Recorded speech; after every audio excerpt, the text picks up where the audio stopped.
Stranger Things star breaks all-time Rotten Tomatoes record with new Underdog movie. Sony's new animated movie is becoming the greatest of all time for a Stranger Things star. Following the massive success of K-pop Demon Hunters on Netflix, the studio set its eyes on its next big release with GOAT starring Caleb McLaughlin, Gabrielle Union, Aaron Pierre, Nicola Coughlan, and David Harbour. Directed by Tyree Dillihay and based on Chris Tuga's Funky Dunks, the sports movie follows a goat named Will who dreams of becoming a rollerball player come true, but the underdog must overcome the challenges and prove that Smalls can ball. Ahead of its release, GOAT received mostly positive reviews from critics, which ultimately led to a solid 80 score on Rotten Tomatoes. Audiences not only agree, but they are also reacting overwhelmingly to the new Sony movie, which now has a strong 93 popcornmeter on the site. The GOAT's audience score breaks multiple Rotten Tomatoes records for the cast, as it easily becomes the highest-rated movie for Union, tied with Something the Lord Made and McLaughlin. In general, the new movie is also the highest-rated project for McLaughlin, even surpassing viewers' reception for Stranger Things, which has an 83 popcornmeter. McLaughlin is best known for starring as Lucas Sinclair in Stranger Things, and featured in all 5 seasons. This marks the star's first project to release in just 2 months after the hit Netflix show ended this past December. GOAT also marks a Stranger Things reunion between him and David Harbour, who played Hopper.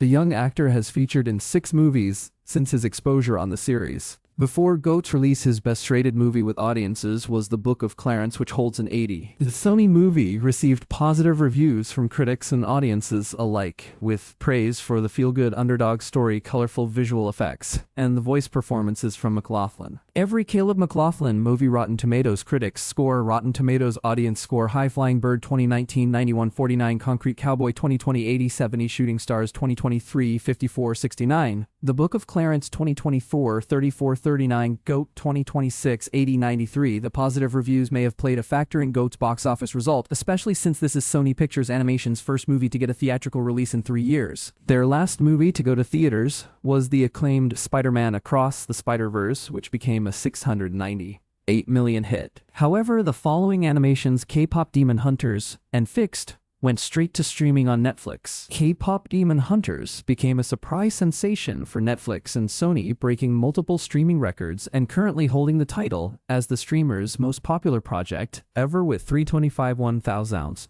GOAT marks Sony's first movie to return to theaters, and it's already seeing promising results. Despite multiple new releases in the same week, the animated film managed to debut in second place with $32 million at the domestic box office. It came just behind Margot Robbie and Jacob Elordi's Wuthering Heights, which made $40 million, while beating out Amazon's star-studded crime thriller Crime 101, which came in third. Since the 2 releases were rated, GOAT's PG rating may have helped with its strong debut by offering a family-friendly option. It's hard to determine if GOAT will break even, however, due to the high $80-90 million budget. Still, it's clear that the movie is winning over audiences, and word of mouth is key in a huge way to boost the Sony movie's box office. GOAT is now playing in theaters.